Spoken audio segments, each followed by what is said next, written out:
As the coronavirus continues to surge in the United States, Joe Biden is maintaining a double-digit lead in national polls. The latest Monmouth University poll shows Joe Biden at 53% to Donald Trump's 41%. And joining us now is Steve Schmidt, a former Republican campaign strategist and an MSNBC political analyst. He is the founder of the Lincoln Project. And Steve, I want to get your reaction to all of the important stories of the day. Let's begin with the most important story because of the level of shock, of the unprecedented nature of it. The intelligence reports that Vladimir Putin has been paying as much as $100,000 or more per soldier to have American soldiers killed in Afghanistan, accompanied by the reports that Donald Trump has done absolutely nothing about it, and the uniquely Trumpian defense claiming that he knew nothing about it. It's the greatest dereliction of duty in the history of the country by anybody charged with a position of responsibility, let alone a president of the United States. And Lawrence, I just want to take everybody through the process when somebody who wears the cloth of the nation is killed in action serving America. Their body or parts of it will be collected and taken to a morgue. The body will never be unaccompanied. The body or parts will be put into a body bag. Ice will be filled. The body will be placed into an aluminum casket. The casket will be draped in the cloth of the nation, the American flag, the blue stars at the head. Body will never be unaccompanied. It'll be carried on to a military aircraft past a honor guard standing at attention and saluting, flown home to the United States, to Dover, Delaware. The family will be waiting to receive the body of a fallen American hero. The military escort will stay with the body all the way through to the end, to burial. 3 rifle volleys will crack the air after taps is played.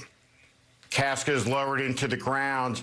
And I suppose it's at that moment where a Russian intelligence officer will bring the bag of cash to the Afghan warlord for the blood money for the dead American. Donald Trump knew about it. He salutes our Marines as he gets on Marine One every day. He salutes our Air Force personnel as he gets on Air Force One. He went to West Point and he saluted the young officers back. I don't know how he can conceivably look any of them in the eye, given the magnitude of the betrayal. But after he was briefed, after he found out about the contracts on American soldiers, what he did about it was he decreased our troop strength in Germany, acquiescing to a Russian demand and giving them a win. He demanded that Russia rejoin the G7. So there's been no punishment.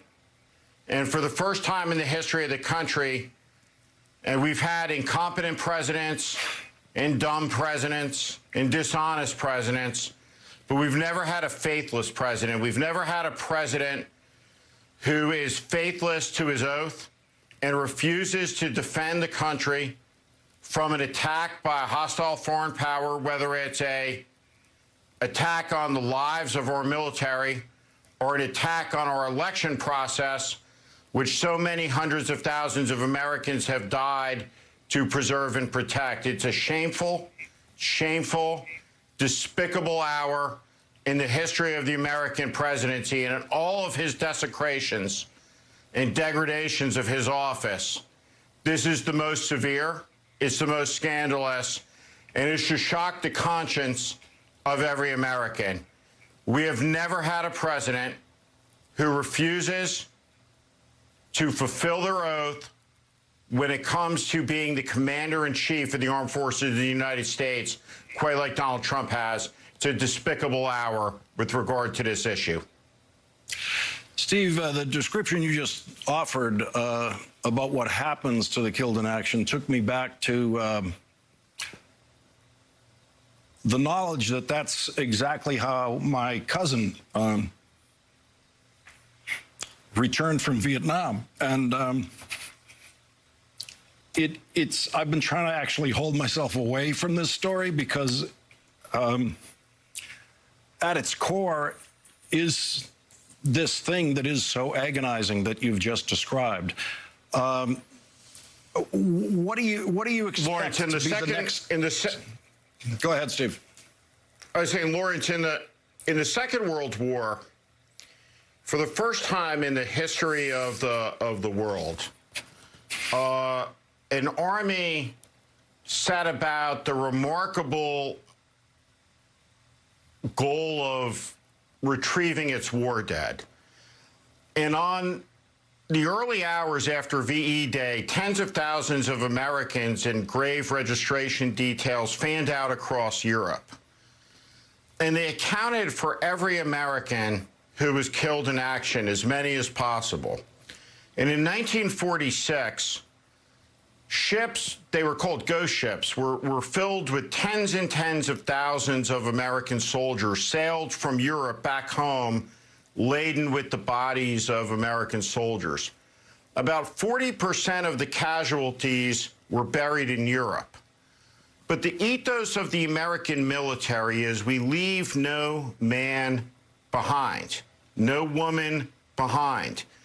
The betrayal of Donald Trump, of our nation's sons and daughters in harm's way in combat, is impossible to overstate with regard to the magnitude of the betrayal.